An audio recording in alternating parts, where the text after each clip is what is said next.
Earlier this week, I did a commentary about Kirstjen Nielsen's future, in which I argued that she's responsible for some truly terrible things as a government official, and as such deserves to be held accountable.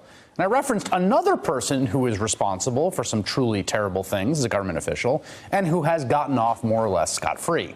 And that would be John Yoo.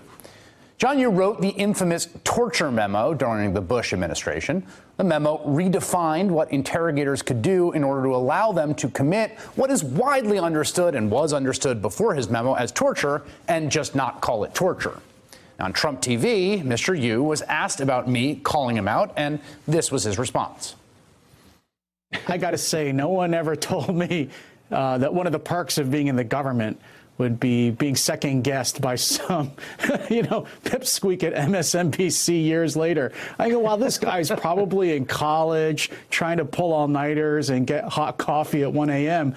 The serious point is, we were sending men and women to Afghanistan, some of them to die, to stop a future terrorist attack. And I wanted to do, as my small part as a lawyer, was to make sure they had all the tools at their disposal within the law to stop the next attack. And that's what we did in the Bush administration. And there were no other successful fallen attacks.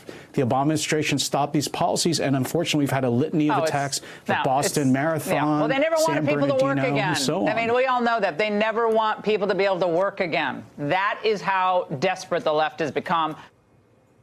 We invited John Yoo to join us tonight, talk about all this. He declined, but here are some of the points I would have liked to make to him. If John Yoo didn't understand before he went into government that people could criticize him, well, then he never should have been in government. And if he's that profoundly ignorant about the nature of public criticism, he shouldn't be teaching law. Because, of course, it's one of the most fundamental aspects of the Constitution, the First Amendment, and American democracy, that when you go into government, you get criticized. So I'm sorry he didn't realize that ahead of time. In fact, you can even get criticized by people like me, who, it is true, was just a 23-year-old out in the world when John Yoo wrote his memo, and I didn't have any of John Yoo's fancy credentials. John Yoo, I, however, thought that the war on Iraq was a terrible idea and torture was wrong. Those two ideas that John Yoo did not believe with all of his fancy credentials. But here's the thing. He was wrong, and I was right, even with John Yoo's Yale Law degree and Supreme Court clerkship. Also, for him to come out and invoke the troops who were out in the battlefield in Afghanistan and hide behind their valor in service of what he did is as cowardly as it is pathetic. John Yoo did not serve in the military. He did not go to Afghanistan. He did not serve in the wars. He did not actually implement the detainee policy that he himself authorized. He did not have to suffer the trauma of being tortured or of torturing people or of being in the room with them, nor the legal or moral exposure that came with it. No, John Yoo sat at a desk writing memos that led to other people committing those acts. That was all the bravery that John Yoo showed. Also, the idea that stopping torture stopped attacks is belied by the fact that while the U.S. was employing torture and using Yoo's memo, U.S. troops and Iraqi and Afghan civilians were attacked time and time and time again at the cost of thousands and thousands of lives. Finally, on the idea that this is some out-there critique offered by some wild-eyed cable news host or a leftist or a liberal, let's just go chapter and verse. There are dozens of eminent scholars, experts on international and domestic law, who have written that Yoo's memo was wrong.